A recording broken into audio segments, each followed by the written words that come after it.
सांताक्रूजच्या कलिना या ठिकाणी आता खंडणी वसुलीचं रॅकेट पाहायला मिळत आहे।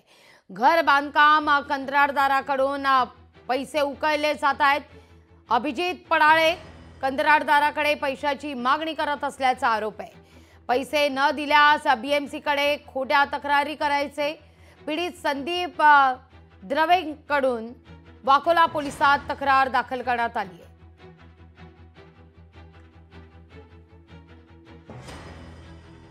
कलिनामध्ये कोणत्याही घराचा बांधकाम सुरू असेल तर त्या संदर्भात घराचा बांधकाम करणाऱ्यांकडून कंत्राटदाराकडून खरं तर पैसे उकळायचे आणि पैसे दिले नाही तर बीएमसी कडे तक्रार करायची असे खंडणी रॅकेट समोर आलेले आहे। कलिनामधल्या संदीप द्रवे यांनी रिटायरमेंट झाल्यानंतर जमलेले पैसे वापरून घर बनवत होते ते, मात्र आरोपी अभिजित पाडळेने घराचा बांधकाम सुरू ठेवण्याकरता खंडणीची मागणी सुरू केली।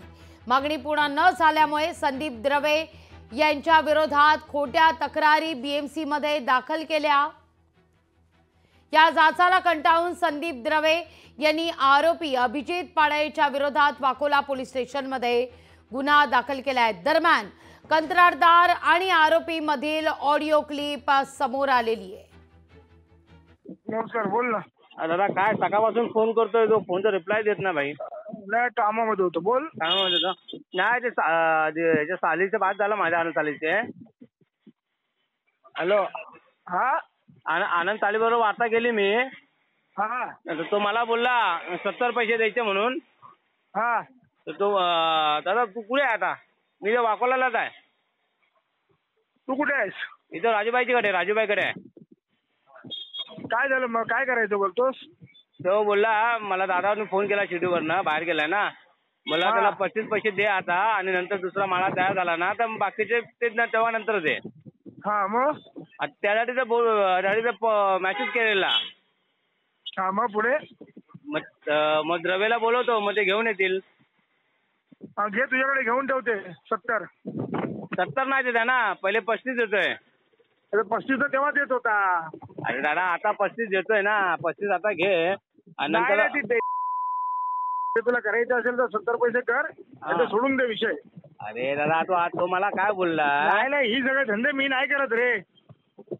सारखं मला त्याच्यात पडायचं नाही। मला 1-2 कर आणि संपून टाक विषय। अरे दादा तू भेटतो बाकला बिरला मी आपलं काल बोलणं झालं, आता किती बोलणं करतो? अरे बाबा तू समोर तर ये ना। संतोष आनंदला सांग, आनंद बोलला तू येशी ये आणि संपून टाक विषय। नाही मला राजेश बोलला। हॅलो राजेश, मग राजेशला द्या आणि संपून टाक विषय, मला कशाला सांगतोस? अरे तो बोलला काय माहितीये काय, द्रवेला घे। नाही, मी धंदे नाही करत रे। आता तू काल आलास, मला माझ्याशी बोललास, मी बोललो ना, आपलं बोललो काहीतरी करतोय, अरे भाई करू देत। तू 2-2 माळे तुम्ही लोक सांगतात तुम्ही थांबतो, कंप्लेंट करू नको ना, काय नाही करत। आता 2-2 माळे चढवतात तुम्ही आणि नंतर मग मला बोलणार थांबा कंप्लेंट टाकू नका। म्हणजे तुम्ही कोणीला तुम्ही गुळ लावताय आणि सांगायचं आताच येतो गोड लावलाय। ते धंदे मी नाही करत का, नंतर आपण बोलू। अर्थात कलिनामध्ये कोणत्याही घराचा बांधकाम सुरू असेल तर त्या संदर्भात घराचा बांधकाम करणाऱ्या कंत्राटदारांकडून पैसे उकळण्याचे प्रकार सुरू असल्याचा आरोप होतोय। यावर प्रतिक्रिया येते, पाहूया। मिस्टर अभिजित पडाळे हा माझ्याकडे 1 लाख रुपयाची खंडणी मागितली। मी बोललो बाबा कशासाठी देऊ तुला?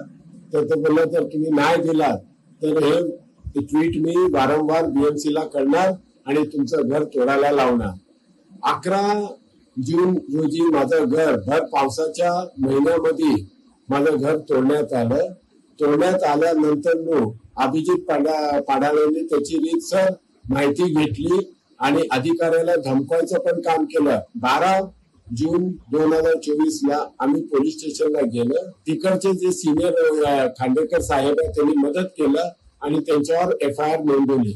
हा जे व्यक्ती आहे त्याच्याबरोबर 4 जण आहेत आणि ही मोठी टोळी कालिना आणि वाकोला मध्ये सक्रिय आहे आणि गोरगरिबांच्या लोकांची जे घर बांधकाम करतात त्याच्याकडून पैसे उखाडण्याचं ते काम करत आहे।